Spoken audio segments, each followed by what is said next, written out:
La santé, c'est évidemment un droit fondamental, mais qui est relié à un faisceau d'autres droits fondamentaux qui touchent à la liberté de mouvement, qui touchent à l'autonomisation financière, qui touchent aussi à un grand nombre de stéréotypes qui font qu'à un moment donné, selon qu'on est un homme, une femme, une jeune fille, un jeune garçon, d'âge différent, de classe sociale différente, etc., eh bien, notre accès à la santé est perturbé, sinon discriminé. On se rend compte très très rapidement que les stéréotypes de genre influencent non seulement les pratiques médicales, mais ils influencent dans pratiquement toutes les cultures et tous les pays comment les femmes et les hommes ont l'accès à la santé. Les inégalités de santé sont très liées à la répartition des ressources au sein de la famille et à la division sexuelle du travail. Dans la plupart des pays en voie de développement, on voit très bien que les hommes ont plus des possibilités d'accès aux ressources économiques,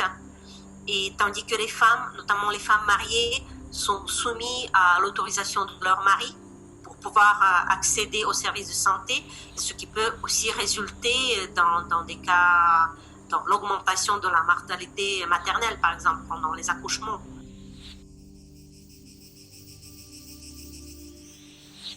Se retrouver face à des équipes médicales et à des hôpitaux pauvrement équipés, incapables en tous les cas de faire face à la crise. On s'est retrouvé face à, par exemple, toutes les femmes qui travaillent dans le secteur informel et qui déjà ont une activité économique fragile, assez instable. Et puis, toutes les familles qui ont beaucoup de mal à assurer le suivi pédagogique à la maison une fois que les écoles ont été fermées. Et puis, bien entendu, la question des violences conjugales qui ont explosé pendant la crise du Covid.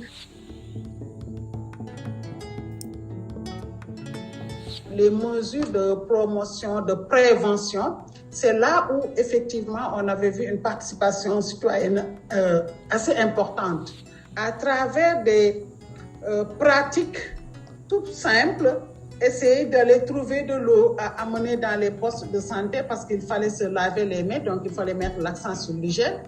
Aller faire la sensibilisation au niveau des populations en faisant des porte-à-porte ou bien des radios donc communautaires pour discuter avec les gens, pour dire que faites attention, il y a une maladie qui est là, mortelle, qui n'épargne aucune société.